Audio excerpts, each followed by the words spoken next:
साथियों, मेरे चैनल से जुड़ने के लिए सब्सक्राइब बटन को प्रेस कर दीजिए और यदि आप चाहते हैं कि नया वीडियो अपलोड होते ही आपको मैसेज मिल जाए तो बेल आइकन को भी ऑन कर दीजिए।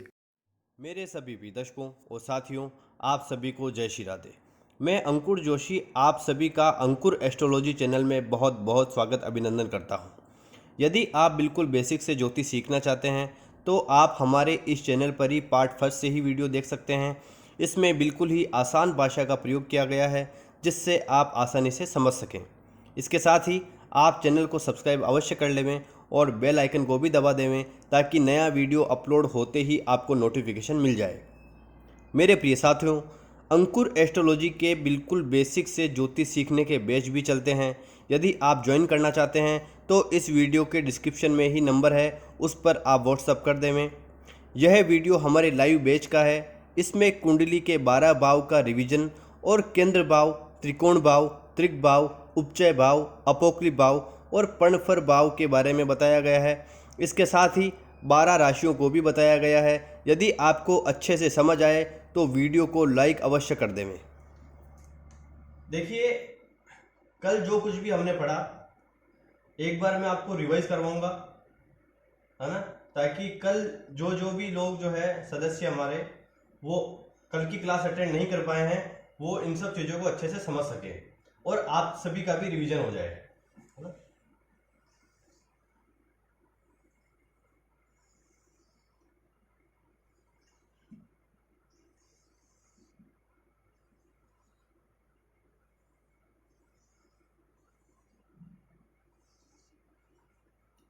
देखिए, आप सभी ने ऐसी कुंडली देखी होगी जिसमें 12 खाने बने होते हैं, है ना।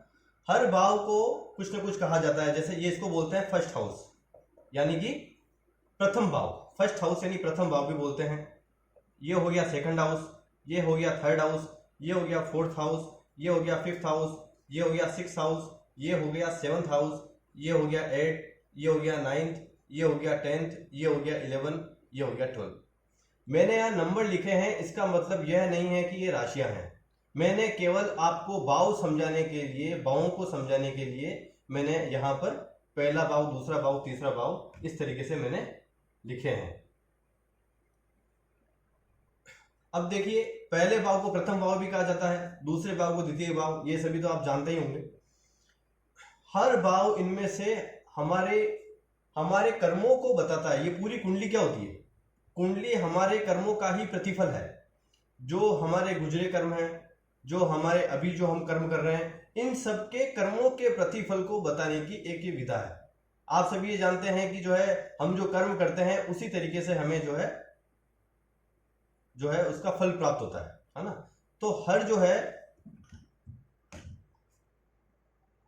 हर भाव जो है किसी न किसी चीज को रिप्रेजेंट करता है। पहला भाव को हम जो है लग्न भाव बोलते हैं, है ना। लग्न भाव, तनु भाव, इससे हमारा स्वास्थ्य, हम कैसे लोगों के सामने रिप्रेजेंट होते हैं वो देखा जाता है, ठीक है। इसके साथ ही हमारा स्वभाव क्या है ना, हमारा स्वास्थ्य कैसा रहेगा, हमारा मन कैसा है, ये सब पहले भाव से देखते हैं, है ना। दूसरे भाव को कहा जाता है धन भाव। द्वितीय भाव के साथ में इसको धन भाव भी कहा जाता है। जहां से हम वाणी देखते हैं, हमारा जो सेविंग है, सेविंग को देखते हैं। और जो प्रॉपर्टी हमें हमारे पितरों से मिली है, हमारे जो है बड़े बुजुर्गों से मिली है, दादाजी से, परदादाजी से, जो हमारी पुश्तैनी जमीन, जो प्रत्येक जो हमको जो जमीन मिली है, जो भी अचल संपत्ति मिली है, वो यहाँ से दिखी जाती है, ठीक है। देखिए, वाणी का यहाँ पे इंपॉर्टेंट है कि यदि कोई सिंगर यदि बनना चाहता है तो इस भाव को से हम जो है उसको देखते हैं। तीसरा भाव को हम कहते हैं पराक्रम का भाव, तृतीय भाव, इससे व्यक्ति का पराक्रम देखा जाता है, छोटे भाई बहनों का विचार किया जाता है। और जो है इसके साथ ही इसमें पेशेंस कितना है वो भी इससे देखा जाता है, ठीक है। यह है कुंडली का फोर्थ हाउस, इसे सुख स्थान भी कहा जाता है। और इससे जो है भूमि, भवन, वाहन, गाड़ी, अचल संपत्ति और माता, इन सब का विचार जो है इस फोर्थ हाउस से किया जाता है ना। माता का स्वास्थ्य कैसा रहेगा और हमारे जो है लाइफ में सुख सुविधाएं कैसी रहेगी वो भी जो है हम इस फोर्थ हाउस से देखते हैं। फिफ्थ हाउस से संतान का विचार किया जाता है। देखिए, एक इंपॉर्टेंट बात है, कल कहना में जो है छूट गया था, ये जो है ये हमारे एजुकेशन का भाव होता है ना, जनरल एजुकेशन। लेकिन ये वाला जो भाव होता है ये हायर एजुकेशन का भाव होता है। समझे आप, ये वाला हायर एजुकेशन का और ये एजुकेशन का, है ना। इससे जो है लव अफेयर भी जो है हम इसी से देखते हैं, लव अफेयर भी इसी से देखा जाता है, संतान का विचार इससे किया जाता है, एजुकेशन इससे देखी जाती है। छठा भाव जो होता है ये हमारे रोग का होता है, जो भी बीमारियां होती है, कोई जैसे हमें कुंडली में देख करके ये जानना हो कि उसका स्वास्थ्य कैसा रहता है, तो ये बहुत इंपॉर्टेंट है, उसके लिए ये बहुत इंपॉर्टेंट हाउस है। किसी के ऊपर यदि बहुत ज्यादा कर्जा हो तो भी जो है हम छठे भाव को देखते हैं, है ना, कर्जे के लिए। कोई यदि केस चल रहा हो तो भी हम छठे भाव को देखते हैं। सातवां भाव जो होता है ये हमारे जो है पत्नी भाव होता है, हमारे जीवन साथी का भाव होता है, पति का भाव होता है ना। इससे हम साझेदारी भी देखते हैं, इससे हम पार्टनरशिप देखते हैं, और इससे जो हमारी डेली रूटीन की जो इनकम है, यदि कोई ऐसा व्यापार हो जिसमें जो है या ग्रहों की कुछ ऐसी स्थितियां बने कि हम जो है ये वाला स्थान यदि प्रबल हो तो जो है पार्टनरशिप में अच्छा फायदा मिलता है ना। पार्टनरशिप का चाहे व्यापार हो चाहे पति पत्नी का संबंध हो, वो इसी से देखा जाता है ना। इसके साथ ही आठवां भाव से जो है हम आयु का निर्धारण करते हैं, हमारी आयु कितनी होगी।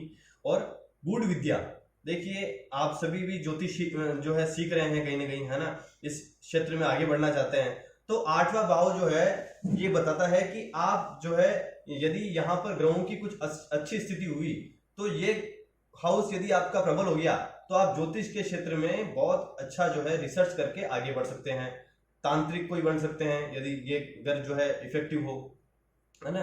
डीप रिसर्च, जो भी साइंटिस्ट जो है आप देखते होंगे उनकी कुंडली का यदि आप विश्लेषण करेंगे तो कहीं ना कहीं आठवां भाव जो है उसके अंदर बहुत बड़ा उसका रोल होगा। 9th हाउस, 9वां भाव, इसे भाग्य भाव भी कहते हैं। ये धर्म का स्थान होता है, व्यक्ति जीवन में कितने धर्म कर्म करेगा, कितनी छोटी छोटी धार्मिक यात्राएं करेगा, वो सब इन चीजों से देखा जाता है। देखिए कुछ लंबी दूरी की यात्राएं भी इससे देखी जाती है ना। पानी वाली जगह इससे देखी जाती है कि आप धार्मिक जगहों पर कितनी जीवन में यात्राएं करेंगे, 9वें भाव से देखा जाता है। 10वां भाव जो होता है हमारे कर्म स्थान इसे कहा जाता है, इसे हम प्रोफेशन हाउस भी कहते हैं। यहाँ से हमारा हम व्यापार देखते हैं, यहाँ से जो है हमारी जॉब देखते हैं। यदि जॉब में यदि किसी को समस्याएं आ रही हो, व्यापार में यदि किसी को समस्याएं आ रही हो तो वो 10वें भाव से जो है इसको समझा जाता है ना। इसके साथ ही ये 9th हाउस जो होता है ये पिता का घर होता है कि हमारे फादर से हमारे संबंध कैसे होंगे, वो भी 9th हाउस से देखा जाता है। इसके बाद हम बात करेंगे 11th हाउस। 11th हाउस को जो है 11वां भाव, इसको लाभ स्थान भी कहा जाता है। हम जो भी कार्य करते हैं, हम जो भी व्यापार करते हैं, उनमें हमको किस तरह से लाभ होता है, कितना लाभ होता है, क्या इसमें नुकसान चल रहा है, क्या घाटा चल रहा है, ये सब जो है इससे देखा जाता है। ये घर यदि स्ट्रॉन्ग हुआ तो व्यापार, इस व्यापार से, ये नौकरी का घर है, ये व्यापार का घर है, जहां से हम पैसा कमाएंगे तो हमें यहाँ दिखेगा कि ये हो गया हमारे लाभ स्थान, कि हमको जो भी फायदा होता है वो। यदि ये अच्छे ग्रहों से जो है इसका संबंध है यदि, तो जो है अच्छा फायदा देगा जीवन में निश्चित ही। और ये फिर आगे है 12th हाउस, इसको हम द्वादश भाव भी कहते हैं, व्यय भाव भी कहते हैं। इस भाव से जो है हमारे जीवन में खर्चे देखे जाते हैं कि हमारे जीवन में खर्चे कितने हैं, है ना। अस्पताल के खर्चे भी इससे देखे जाते हैं, और जो है कर्जा भी इससे देखा जाता है कि माफ कीजिए, अस्पताल का खर्चा इससे देखा जाता है। जेल यात्रा देखी जाती है, और विदेश का सेटलमेंट, यदि कोई विदेश में सेटल होना चाहे तो इसके लिए 12th हाउस का स्ट्रॉन्ग होना, उसके स्वामी का स्ट्रॉन्ग होना बहुत ही जरूरी होता है ना। इस बात को समझे, 12th house is the most important for the foreign settlement, इस बात का ख्याल रखें, ठीक है। ये सब चीजें आपने समझ ली अच्छे से, है ना। अब हम शुरू करेंगे कि केंद्र का भाव किसे कहते हैं, त्रिकोण के भाव किसे कहते हैं। त्रिकोण के भाव के, देखिए भारती जी रिकॉर्डिंग आज चल रही है ना, रिकॉर्डिंग में कहीं कोई समस्या नहीं है, रिकॉर्डिंग चल रही है, बिल्कुल कोई इश्यू नहीं है ना। आज सभी को जो है रिकॉर्डिंग जल्दी उपलब्ध हो जाएगी।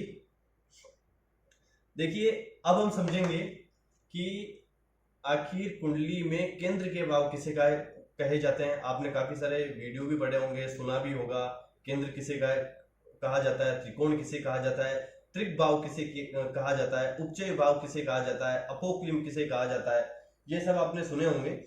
तो आज हम समझेंगे कि किन किन भावों को क्या क्या कहा जाता है, ये मोस्ट इंपोर्टेंट है। इसके साथ ही 12 राशियां कौन कौन सी होती है और कैसे हमें उसे नंबरिंग से याद रखना है, सबसे इंपॉर्टेंट है। मैं राशियां आपको अभी बताऊंगा, लेकिन वो आपको जो है नंबरिंग से ही याद रखनी है कि कौन से नंबर पर कौन सी राशि आती है। जैसे कहीं लिखा हुआ मिल गया कि 8 नंबर, तो आपको ध्यान में होना चाहिए कि 8 नंबर यदि लिखा हुआ है तो 8 नंबर कौन सी राशि को रिप्रेजेंट करता है ना। ठीक है, अब हम आगे समझते हैं इसको।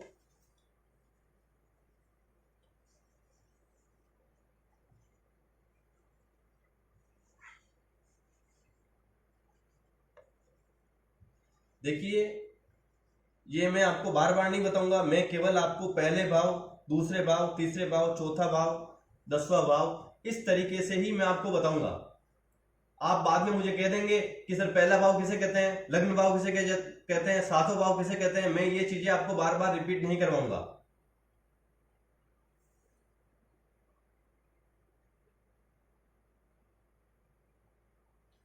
ठीक है ना। 12 भाव आपको अच्छे से समझ आ गए होंगे, मुझे उम्मीद है। अब देखिए, अब हम देखेंगे केंद्र भाव कौन कौन से होते हैं कुंडली में। सबसे शुभ केंद्र स्थान को माना जाता है ना। कौन कौन से होते हैं? एक तो पहला घर, फर्स्ट हाउस,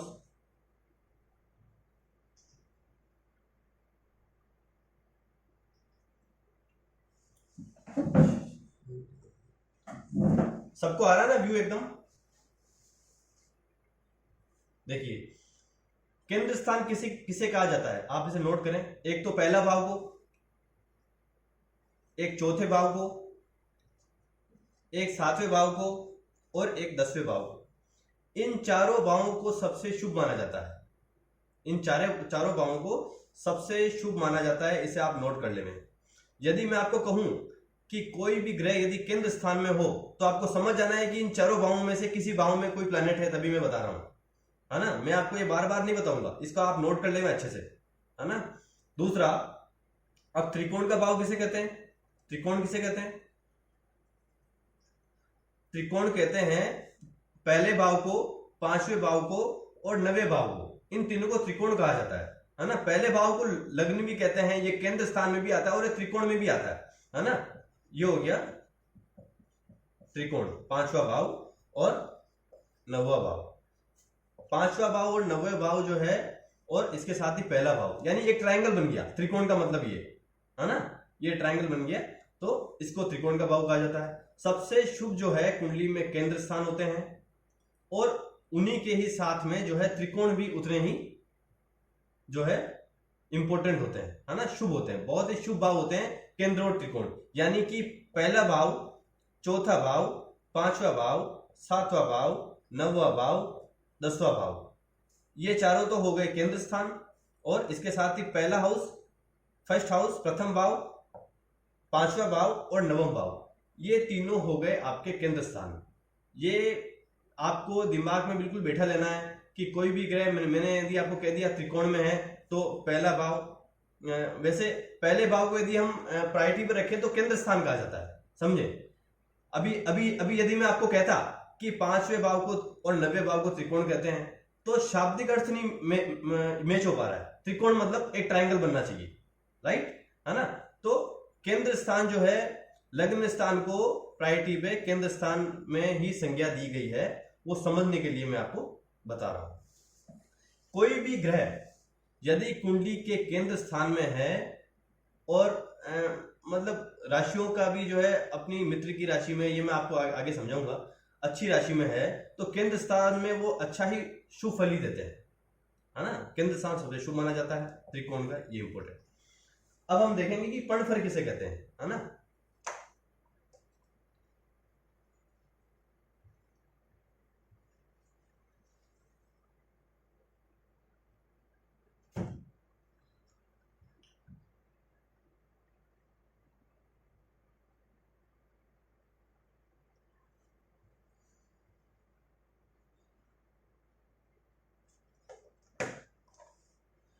देखिए, सबसे पहले तो आपको ये ध्यान रखना है, केंद्र के चारों घर, केंद्र जो भाव बोलते हैं, केंद्र स्थान बोलते हैं कुंडली में, ये आते से आपके दिमाग में बिल्कुल आ जाना चाहिए, बिल्कुल फिट हो जाना चाहिए कि जो है पहला भाव, चौथा भाव, 7वें भाव और 10वें भाव को केंद्र स्थान कहा जाता है। इसको बिल्कुल आप बिठा लेंगे दिमाग में, है ना। त्रिकोण पहला भाव, पांचवा भाव और 9वें भाव को त्रिकोण कहा जाता है। ये दो इंपॉर्टेंट। अब हम इसके बाद समझेंगे त्रिक भाव को, है ना। जो है ये पर्णफर को हम बाद में समझेंगे, क्योंकि ये बोलने में जो है आपने बहुत कम ही सुना होगा कहीं, है ना। त्रिक भाव को समझेंगे। त्रिक भाव कौन कौन से होते हैं? देखिए, त्रिक भाव कुंडली में सबसे अशुभ माने जाते हैं, है ना। मैंने आपको भावों के बारे में डिटेल में समझाया कि छठा भाव जो है रोग ऋण का होता है ना, ये भी अशुभ होता है हमारे जीवन के लिए। आठवां भाव जो होता है वो भी हमारी आयु का निर्धारण करता है, मृत्यु का होता है। एक पॉजिटिव पॉइंट ये होता है कि इसमें डीप रिसर्च देखा जाता है, लेकिन फिर भी कहीं ना कहीं मृत्यु भाव है तो आयु से देखी जाती है, तो कहीं ना कहीं अशुभता ये देता ही है। 12th हाउस हमारे खर्चे का होता है।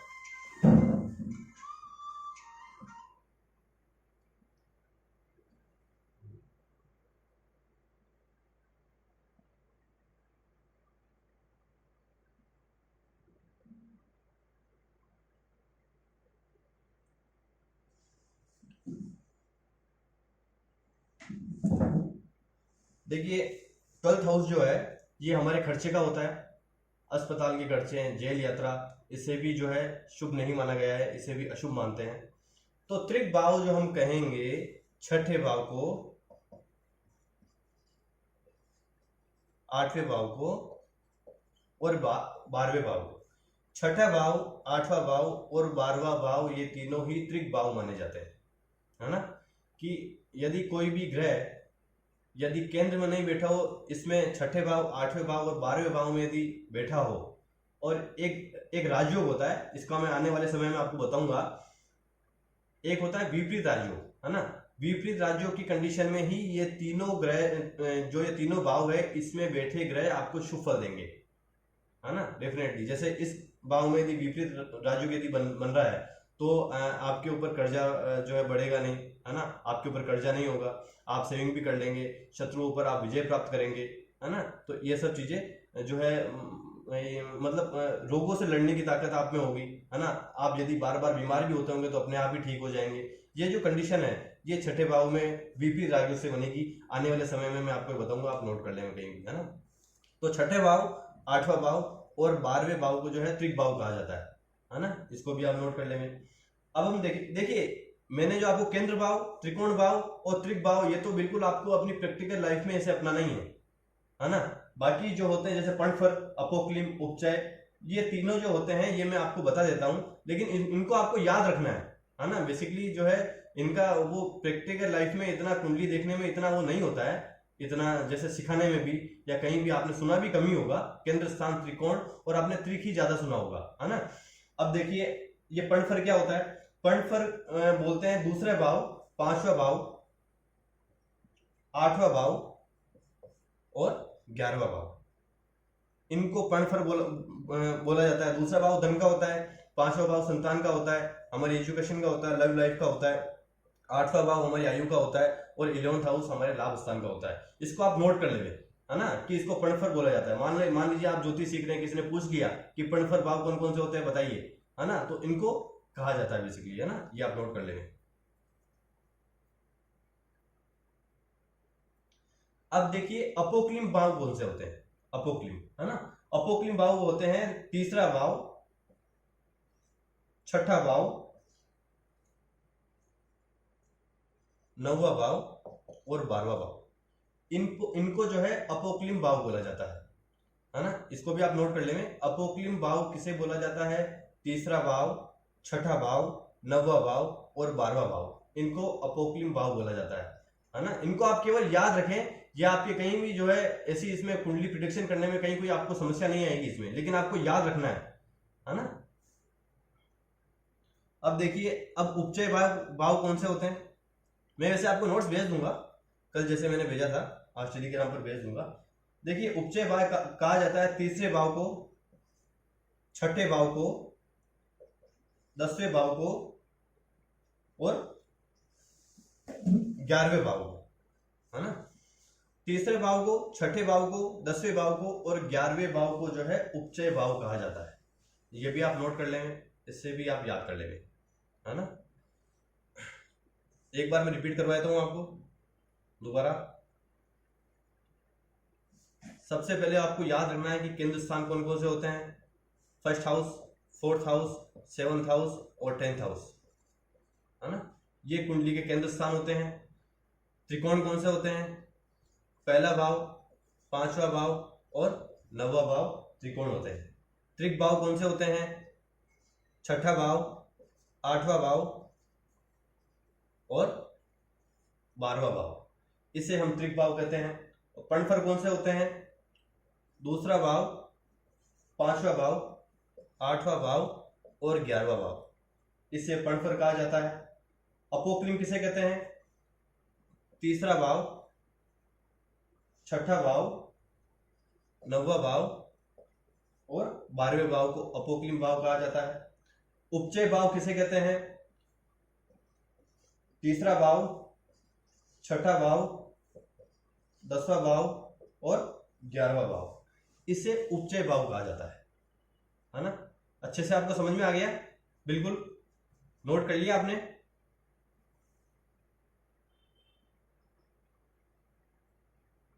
समझ में आ गया सबको?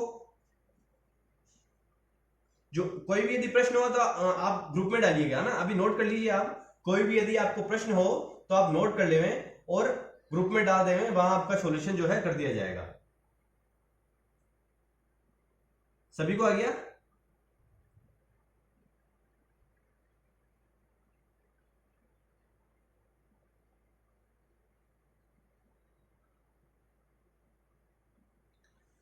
ठीक है, अब हम समझेंगे कि राशियां आखिर कौन कौन सी होती है ना, इसे आप नोट कर लेंगे।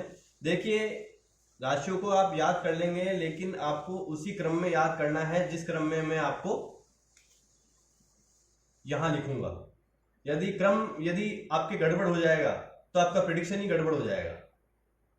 क्रम आपको वही रखना है जो मैं आपको बता रहा हूं, नंबरिंग से आपको याद करना है ना, कि कौन सी राशि जो है कौन से नंबर पर आती है ना।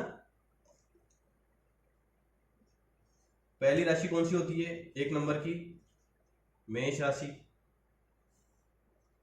दूसरी राशि होती है वृषभ, ठीक है। तीसरी राशि होती है मिथुन। चौथी होती है कर्क। पांचवी होती है सिंह। छठी होती है कन्या।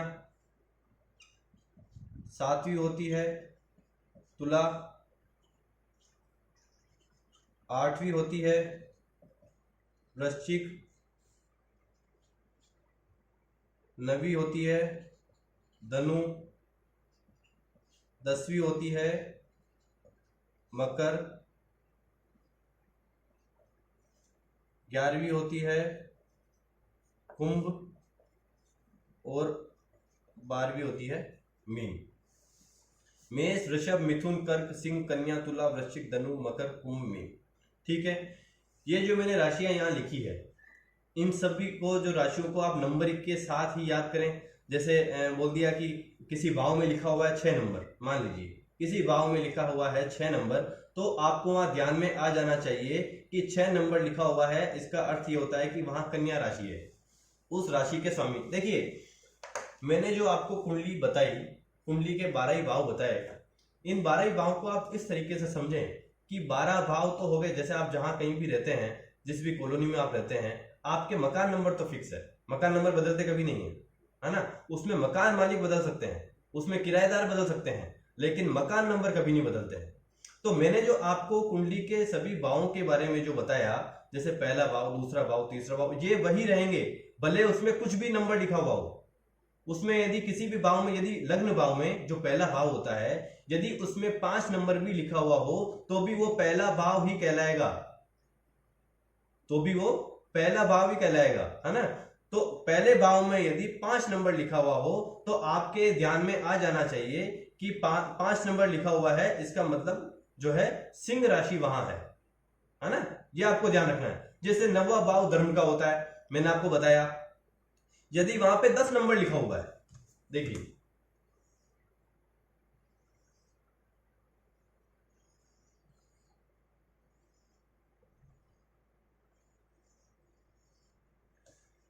ये 9वां भाव धर्म का होता है ना। यदि यहां पर जो है 10 नंबर लिखा हुआ है, यदि 9वें भाव पर जो है 10 नंबर यदि लिखा हुआ है, तो वो भाव तो 9वां ही रहेगा, मकान नंबर चेंज नहीं होंगे। वो मकान मालिक जो है वो 10 नंबर है, यूं समझे आप। ये सभी जो भाव मैंने बताया ये मकान है, और मकान के नंबर फिक्स है। मकान मालिक बदल सकते हैं, किराएदार बदल सकते हैं, लेकिन मकान नंबर कभी नहीं बदलते, है ना। तो यहाँ पे 9वां भाव यदि धर्म का है, जैसे मान लीजिए ये भाव जो होता है ये हमारे कर्म स्थान का होता है ना। 10वां भाव, 10वां भाव हमारे प्रोफेशन का होता है, हमारा जो है कर्म स्थान होता है। यदि यहाँ पर 2 नंबर आ जाए, यदि यहाँ पर 2 नंबर लिखा हो, तो 2 नंबर पे कौन सी राशि आ रही है?